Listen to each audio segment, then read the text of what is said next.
1848, a group of American women got together in Seneca Falls in upstate New York and famously demanded the right to vote for women for the first time. But a lot of people forget that they also asked for a lot of other changes to be made in American society. So today I want to take a little temperature check and ask whether or not the things that they brought up in their list of grievances about gender relations in America have been reconciled. I'm Dr. Tim and I share unexpected history stories, and if you like this, go ahead and give it a follow. So right off the bat, they demand the right to the inalienable right to the franchise. That is, the right to vote, which they used Thomas Jefferson's term, inalienable. So kudos, of course, for using that lever of liberty that Thomas Jefferson set out for them. All right, moving down the list here, men have asked women to submit to laws in the creation of which they have had no voice. I wonder if this is still a problem. Here's one I'll have to quote verbatim here.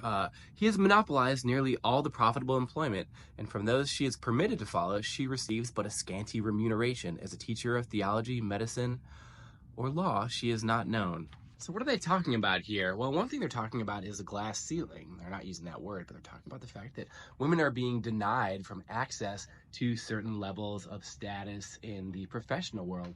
Another thing they're talking about is equal pay for equal work. And I'm trying to remember whether or not they ever passed that amendment that guaranteed equal pay for equal work.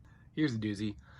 He has created a false public sentiment by giving to the world a different code of morals for men and women, by which moral delinquencies which exclude women from society are not only tolerated, but deemed of little account in man. What are they talking about here back in 1848? Oh yeah, I think they're talking about a double standard. Here's the last one I'll read. He has endeavored in every way that he could to destroy her confidence in her own powers, to lessen her self-respect, and to make her willing to lead a dependent and abject life. In one word for what they're talking about here is gaslighting, making people lose their self-confidence by constantly knocking them down. So women have gotten the right to vote, but what do you think about these other things?